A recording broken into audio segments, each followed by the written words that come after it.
The city, where no one dreams, no one warns when the last dream dies.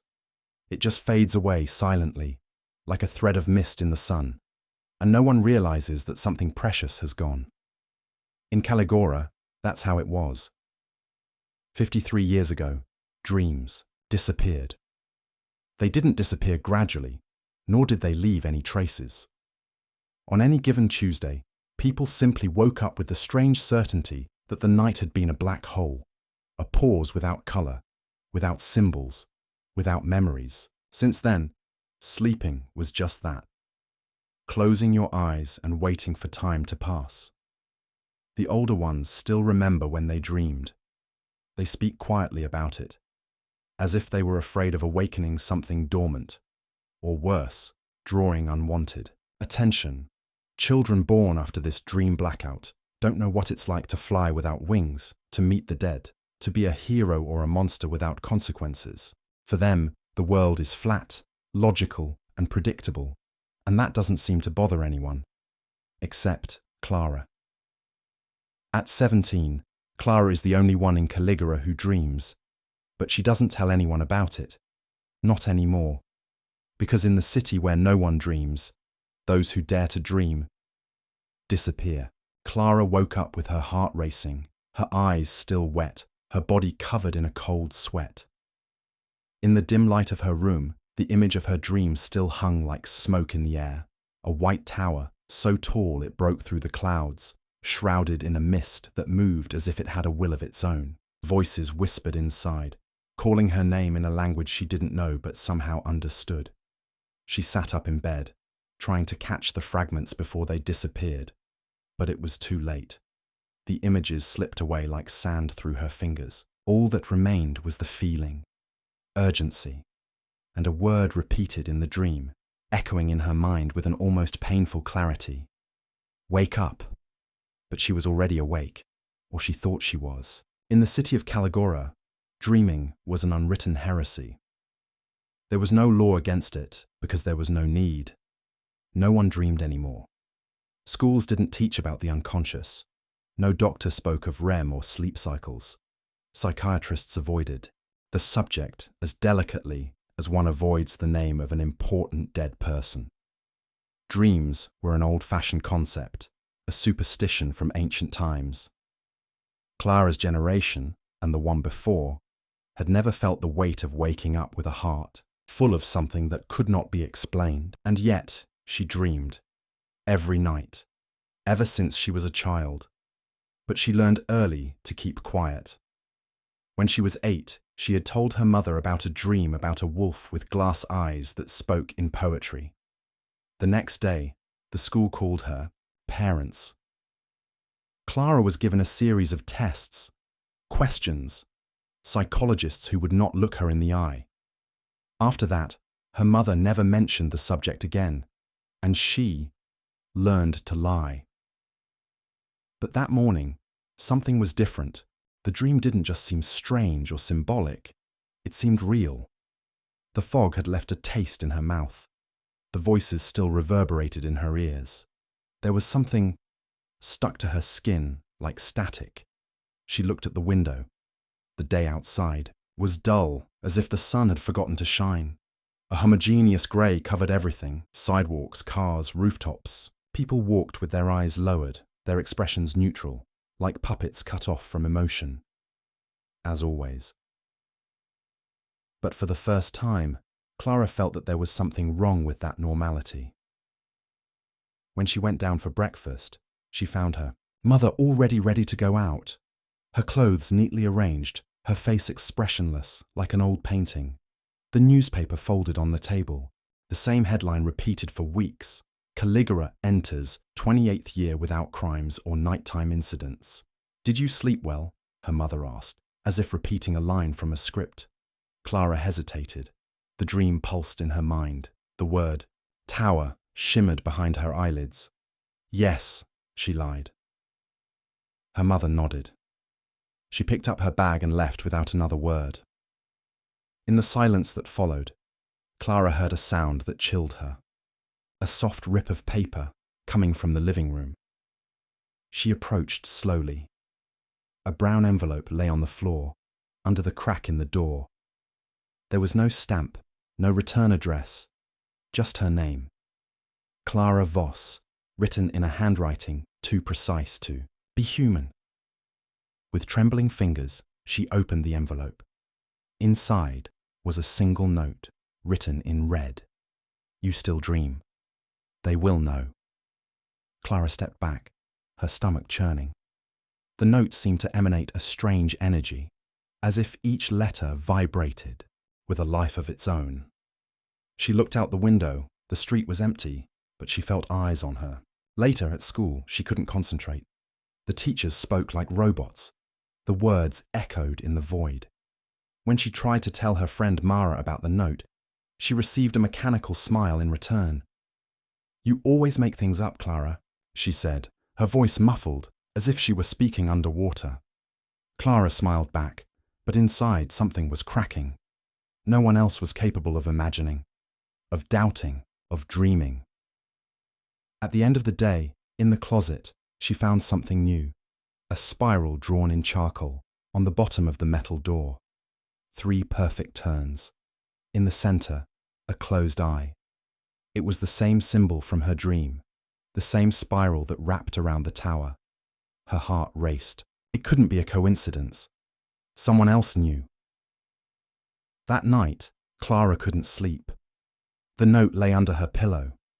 She reread it obsessively, waiting for some change, some clue. And then, at 3:17 a.m., it happened. The streetlight flickered. The bedroom, mirror fogged up by itself. And on the glass, as if someone was scratching it from the inside, a word appeared. Wake up. Clara stepped back, her eyes wide, her body alert. For the first time she understood that her dreams weren't just hers. They were being called, and someone, or something, was waiting for her to respond. The next day, Clara left home before dawn. The city was still asleep, enveloped by a thick silence that seemed to weigh down on the rooftops. The fog was back, thick and low, brushing her ankles like invisible hands. She couldn't forget what had happened the night before. The mirror, the word written in the steam, the symbol on the school locker, and most of all, the note. The feeling of being watched hadn't left her since, as if the city had opened an eye that only saw her. As she walked toward the school, an unusual detail caught her attention. On the side of an old warehouse, there was something new. On the wall, a charcoal drawing, simple and disturbing. A spiral, 3 turns exactly, and in the center, again, the closed eye. Clara approached, her heart racing. The texture of the charcoal was fresh, still loose. She ran her finger over the wall. The line vanished easily, leaving her fingertips stained with dark grey. But before she could think any further, a voice rang out behind her. This is dangerous, you know? Clara turned around with a start. A young man was leaning against the opposite wall, half hidden by the shadows. He didn't look any older than her. He had dark, curly hair and attentive but not hostile eyes. Did you draw this? She asked, swallowing hard. He smiled but didn't answer.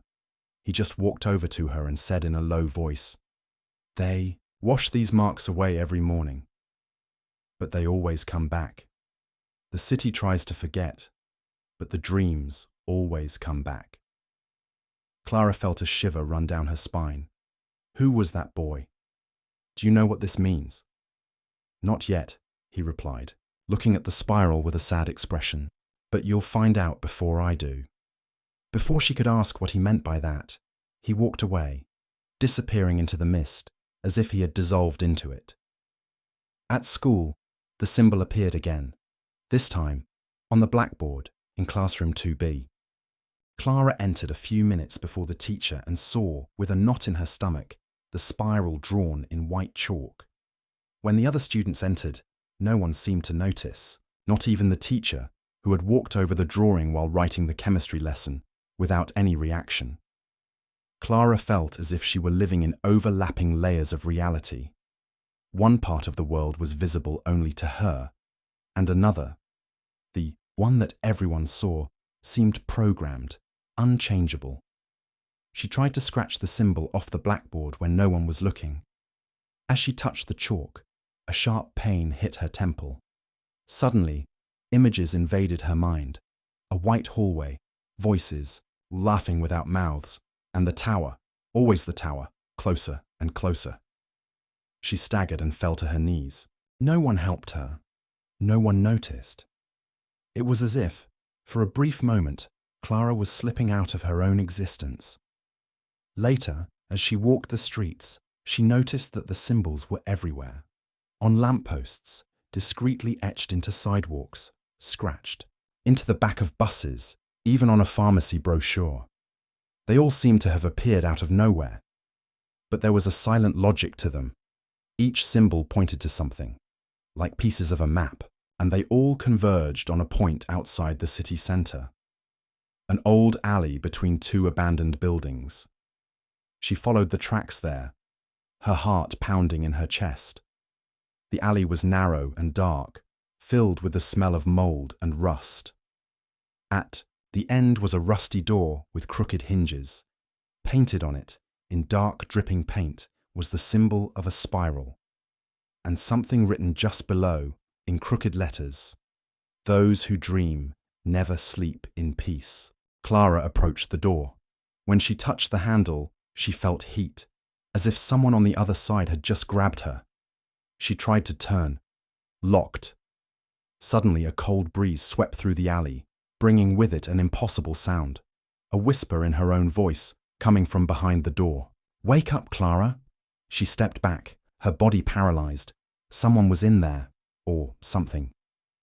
That night at home, Clara said nothing to her mother. She sat at the table. She ate in silence. She pretended to be normal. But in her mind, the alley, the symbol, and the voice repeated like a scratched record. She went to her room, locked the door, and drew the spiral on the wall, exactly as she had seen it. And then she waited. At 3:17 a.m., just like the day before, the streetlight flickered. The symbol began to glow softly, as if absorbing the light from the room. And this time, the mirror didn't just fog up. It shattered, alone. No touch, no sound. As Clara approached, she saw something on the other side of the shards, as if the wall hid a space that hadn't existed before. A crack, and through it, a voice whispered, "You're getting closer and closer." Clara spent the day with her shoulders tense, as if something were about to collapse on her. She had learned to recognize the signs. The air grew heavier, the shadows seemed longer, and the clocks went slow. She had noticed this at the abandoned train station, where she had gone looking for answers. The large clock hanging over the dead tracks read 3:17, always 3:17, the same time as in her dreams, the same moment when things happened. It was as if time had stopped there, stuck between 1 second and the next, waiting for her. That was when she saw them. 3 tall, motionless figures at the end of the platform. They were dressed in dark suits, their shirts perfectly straight, but their faces were smooth, like porcelain. No eyes, no mouths, no noses. Just pale skin, stretched tight where features should have been. Even so, Clara felt them watching her. She tried to back away, but her body wouldn't respond. An ancient, ancestral fear paralyzed her. Those beings exuded a silence so absolute that it seemed to drown out the sounds of the world. Then one of them took a step. The sound of the shoe on the concrete echoed like thunder. Clara ran. She left the station at a run, without looking back. She felt their presence behind her, not with her ears, but with her skin, as if the air vibrated with their intention. When she turned the corner and reached the main street, they had disappeared. But it wasn't relief, it was a warning. On the wall next to it, a new symbol, the spiral, with the eye now, open, and below it, in fresh charcoal, "They already know who you are." The world seemed to be falling apart at the edges. In the days that followed her encounter, With the faceless ones, Clara no longer slept, at least not the way others did. She fell asleep and woke up in strange fits, enveloped in fragments of dreams, as if she were being pushed into a reality she did not want to accept. The spirals continued to appear. Now, even in impossible places, in the steam from the kettle, in the reflection of the water, in the folds of the curtain. The entire city seemed to want to say something, or warn her of something. But no one saw it anymore. No one looked. It was then that she decided to follow the clues to a place she had avoided until then. The Northern Industrial District, where an old abandoned warehouse stood, a place where her father used to work, before he disappeared. The building was practically swallowed up by rust and wild ivy, broken windows, a sagging roof, and an iron gate that creaked like a groan when forced open. Clara went inside. Inside, the air was thick, heavy with dust, oil, and something deeper. Memory. The walls were covered in metal shelves, crammed with old boxes, files, and objects catalogued with faded labels. But what caught her attention was a disturbing detail. Each shelf had a small metal plaque with names engraved on it, and among them she found one that made her freeze. You, Adrian, her father. Her hands were shaking as she pulled out the box. Inside were newspaper clippings, diaries, an old badge, and cassette tapes. She took them all to a corner out of the light and began to explore. The clippings spoke of past disappearances, people who had vanished without a trace. Most of them had been declared out of the ordinary, a term used by the city to justify the unexplained. Her father's name was listed as absconding from treatment. But Clara knew he hadn't run away. He had been taken. She opened one of the notebooks. The handwriting was firm, familiar. The first page read, "If you're reading this, it's because you've started dreaming too. Forgive me. I've tried to keep you away from it, but dreams always find ours." Throughout the pages, Adrian Voss described experiences that perfectly echoed the events Clara had been going through. The faceless ones, the spiral, the eye symbol, and something else, the name of an unknown organization, the Consortium of Silence. According to her father, the Consortium was a hidden group that had emerged decades earlier with the goal of extinguishing the population's ability to dream. Dreaming, he claimed, was a door between worlds. And through that door, something terrible could enter or escape. They don't protect us from nightmares. They keep them out. But the cost is our humanity. On the last cassette tape, her father left a message. Clara played it back on an old tape recorder she found there. His voice filled the air like a whisper from the past. "Daughter, I haven't had time to explain everything, but the city is sick, and those who still dream are like a fever to a body trying to heal. If you still dream, Clara, run. But if you want answers, go to the old station. Beneath it, there is a truth that should never have been buried." Clara was silent for long minutes, her eyes welling up. Her father hadn't gone mad. He hadn't run away. He had been silenced by seeing too much. And now, she could see it too. As she left the warehouse, she felt that sensation again. The air trembling, as if someone were cutting it with their presence. She looked around. Nothing, but the sound of dry footsteps echoed in the hallways. She hid between shelves, holding her breath. 3 shadows passed close to the wall. Faceless. The same ones. One of them stopped. He turned directly to where Clara was. Even without eyes, she felt she was being watched. But then, from the end of the hallway, a light flickered. A whistle, a gesture. Someone was calling her. A figure pulled her toward a side staircase. The old stranger said nothing. He simply led her outside. When she tried to ask who it was, he simply pointed to the night sky and said, "They only appear when the world forgets to dream." Then he disappeared into the shadows. That night, Clara wrote everything down. She pasted the names of the missing people, symbols, dates, maps on the mirror. But the center of it all was clear: the underground station. And for the first time, Clara was no longer afraid. She wanted to remember, and even more, to wake up. Clara didn't go home that night. With her father's documents hidden under her blouse, she wandered the empty streets, watching the streetlights go out one after the other, as if they were being swallowed by darkness. The city seemed to sleep with its eyes open, vigilant but indifferent. Adrian's voice tape echoed in her mind like an inverted prayer. The words about the old station, the veiled warning, the fear in his voice, and the certainty.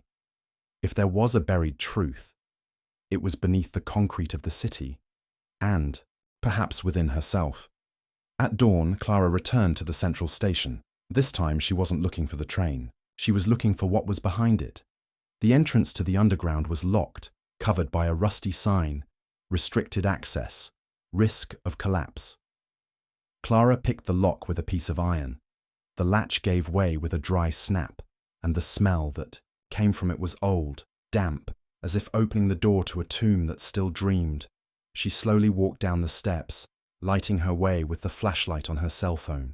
The walls were covered in old graffiti, but among them, something stood out: the spiral. But now, the symbol was split in half, as if someone had tried to break the pattern, as if someone had tried to escape. She reached the end of a narrow hallway and found a metal door with the number 317 engraved on it, the number that was chasing her. Behind it, a large, circular room. In the center, a concrete bed, surrounded by old, switched-off monitors.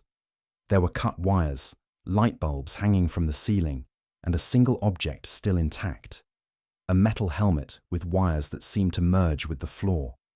Beside it, a diary, with her father's name on the cover: ECO, Transferred Memory Protocol. Clara opened it. We started testing on guinea pigs. Their dreams became vivid. Some began to dream memories that were not theirs. We call them echoes, fragments left by others, some of the dead. Clara read, in shock. Her father had participated in an experiment, and not only that, he had been one of the first to cross the border between memory and dream. What I found on the other side is not just memory. It is a place, alive, and it watches us. Without hesitation, Clara sat down in the chair in front of the helmet. She turned on the emergency generator with the wall lever. The lights flashed. The helmet lit up. She closed her eyes and dove. The instant the device activated, the world went dark. Not into darkness, but into absolute white. Clara was in a field with no sky, no ground, no sound. In the distance, a familiar silhouette. A man. She ran. Her feet did not touch the ground. The air did not exist. But she moved. As he approached, he turned around. It was her father, younger, scared. "Clara, this isn't real, it's just what's left of me." She cried without realizing it. The emotion was so strong that it seemed to tear her insides apart. "What did they do to you?" "They used me, they erased me. But I left parts of myself here, for you.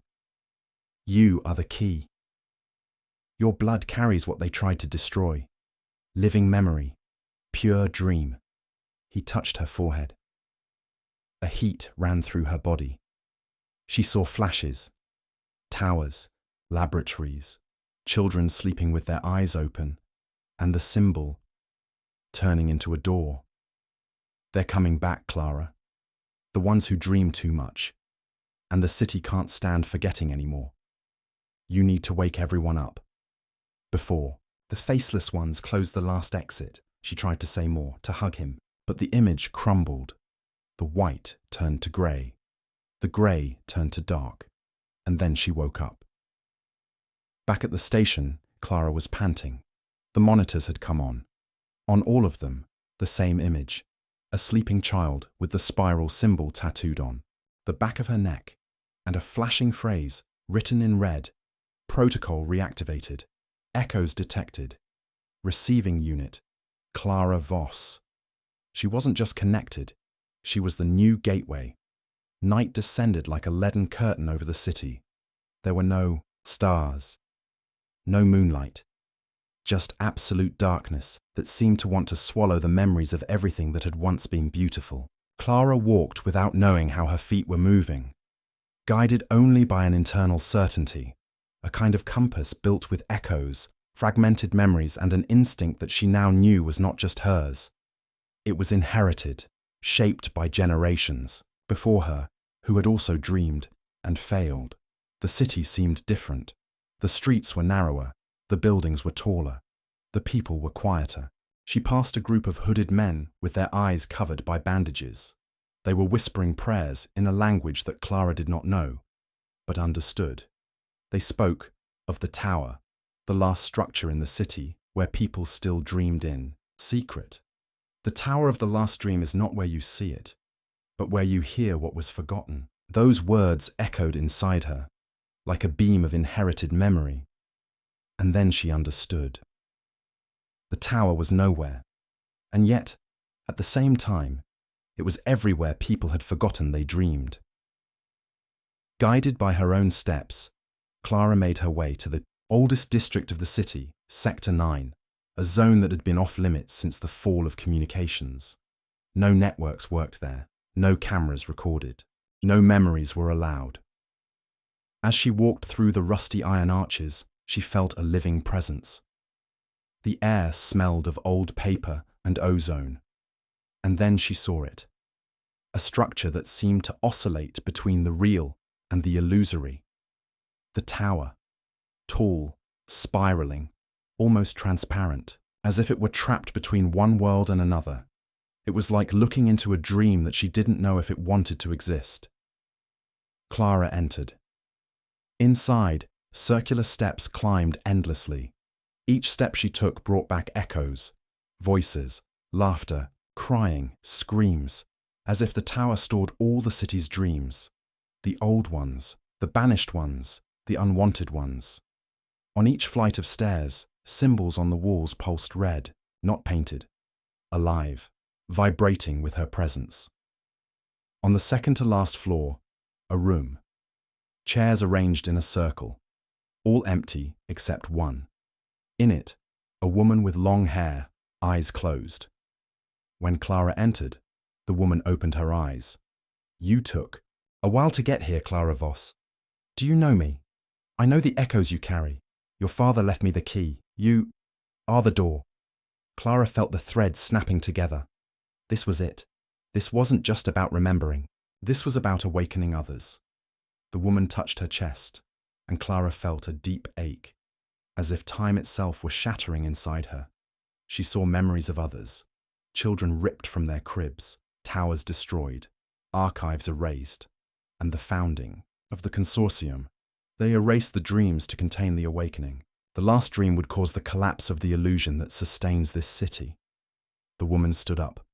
But now, the last dreamer is here, and he must decide, release the dream, and face what will come, or destroy the tower, and accept eternal oblivion. Clara looked out the window. The city seemed asleep, on the verge of a final sigh. At the top of the tower, a metallic artifact pulsed, the last relic of the ancient dream machine, a key with a single button, red, activate, or destroy. She approached. She could feel the faceless ones moving through the city. They knew. They were coming. For the first time in years, they were afraid. Clara took a deep breath and placed her fingers on the button.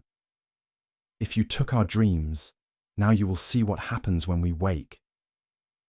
A sound echoed like thunder. The city lights flickered. The symbol of the spiral appeared in the sky, traced in lightning, and the entire tower began to vibrate. The dream had begun to awaken. The sky, which had been empty before, was now trembling.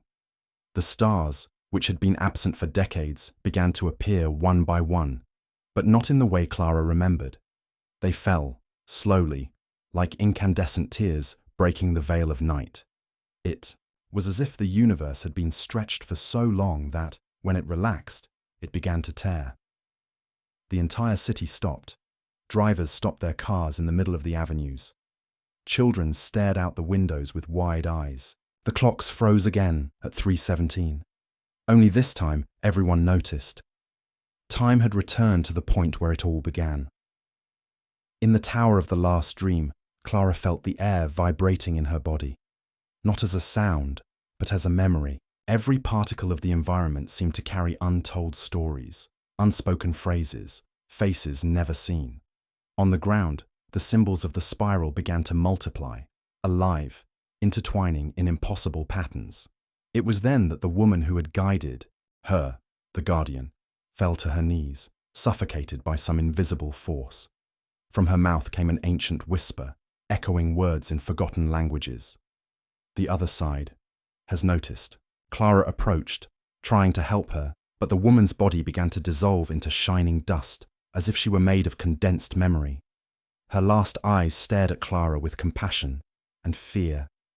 And then the sound came. A sound without origin, without direction, as if the entire city were crying from the inside out. The song of something too big to be seen, but that now crossed the border between worlds with the help of each waking dream. Clara descended from the tower in despair. The streets were collapsing. People lay, sleeping awake, speaking in ancient languages. Some laughed, others cried. Others seemed to relive moments from their childhoods as if trapped in dream scenes. And then they came, the faceless ones. But now, changed. Instead of 3, there were dozens, scattered across rooftops, on street corners, in windows. But their faces were no longer smooth.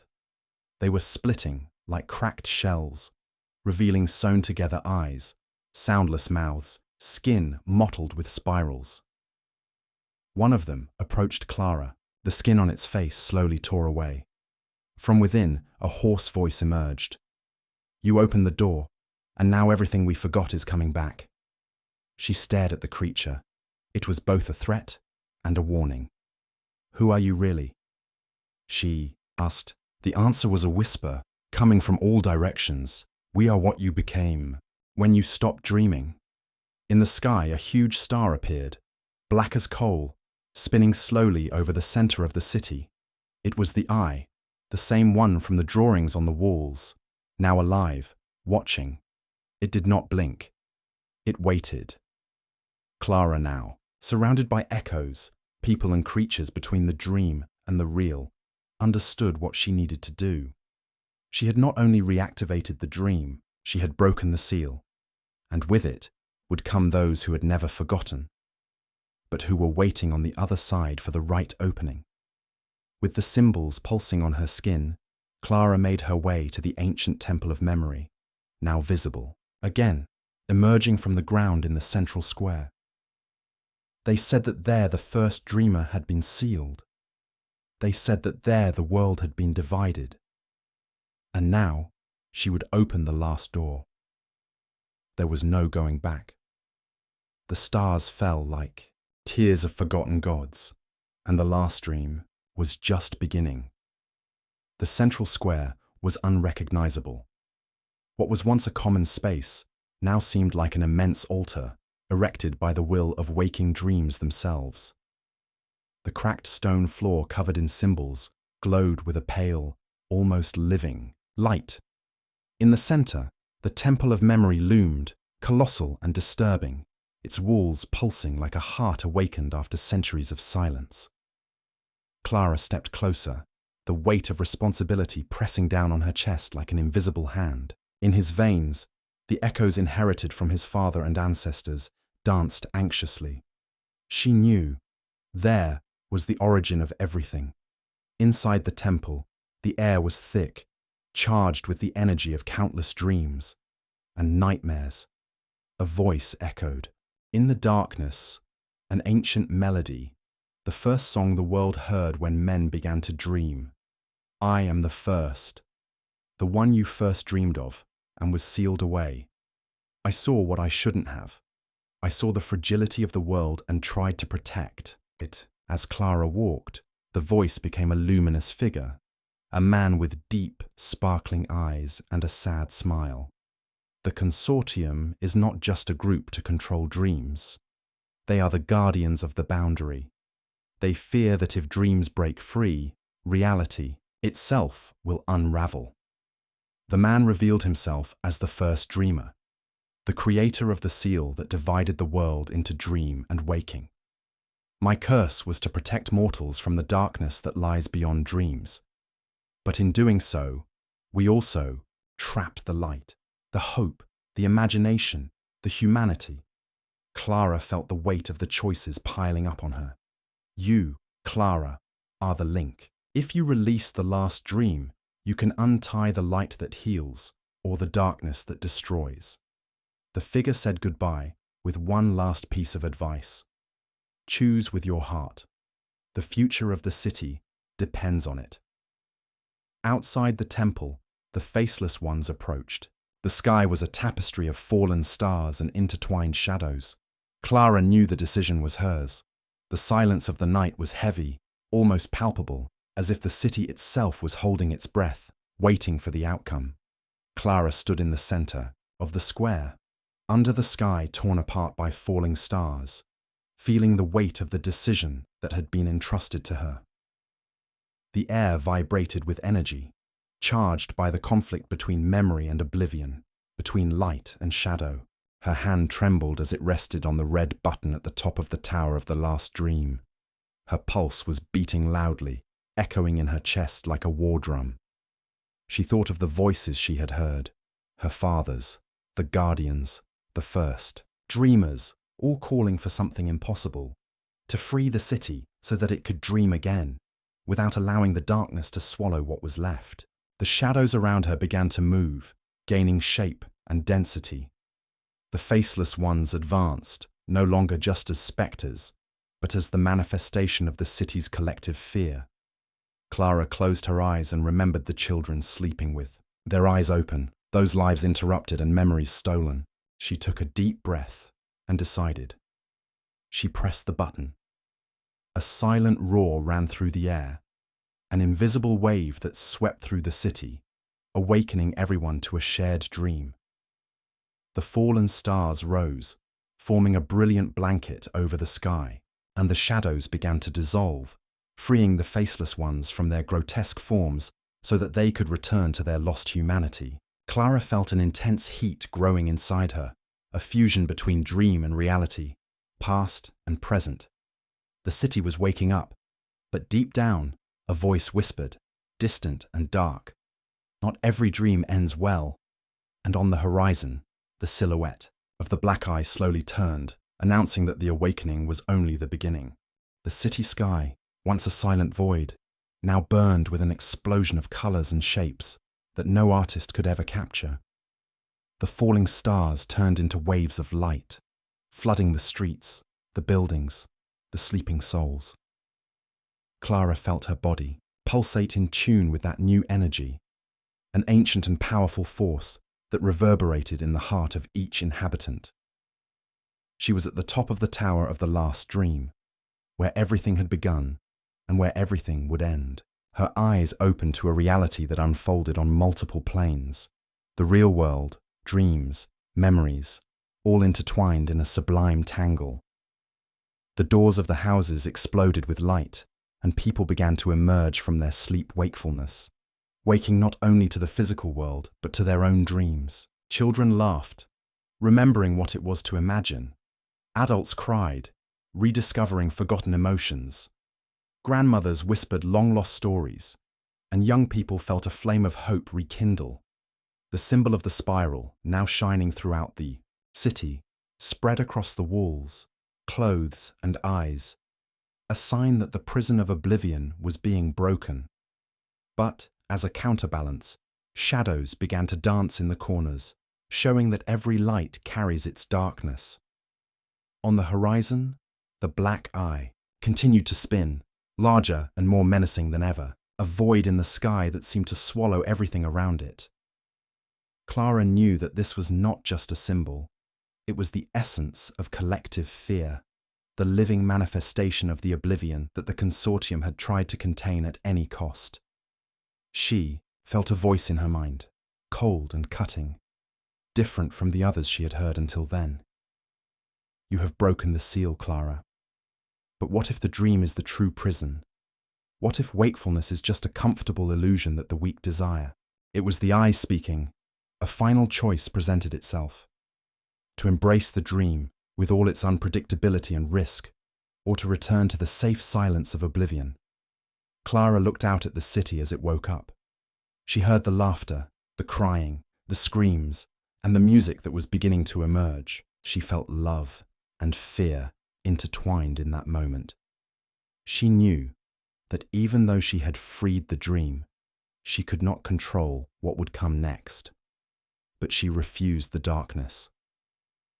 With a cry that was both defiance and promise, she raised her hands to the sky and said, "I fear not the shadow, for it exists only because there is light. Let the city dream. Let the world awaken." A wave of energy exploded from the top of the tower, enveloping Clara and the entire city. The black eye shuddered, trembled, and slowly began to disintegrate, its form dissolving into thousands of shining particles that fell like golden rain. But the cost was felt immediately. The structures began to fall apart, not in destruction, but in transformation. Buildings turned into trees, streets turned into rivers of light. The city, as it was, ceased to exist to give way to something new, a space between the real and the imaginary. Clara felt her body dissolve into the energy, becoming part of that web of dreams that spread throughout the universe. On a distant morning, in a city that was no longer on the map, a child woke up smiling. On her forehead, a small spiral-shaped symbol glowed softly. She whispered, "I dream," and in that sentence, the cycle began again.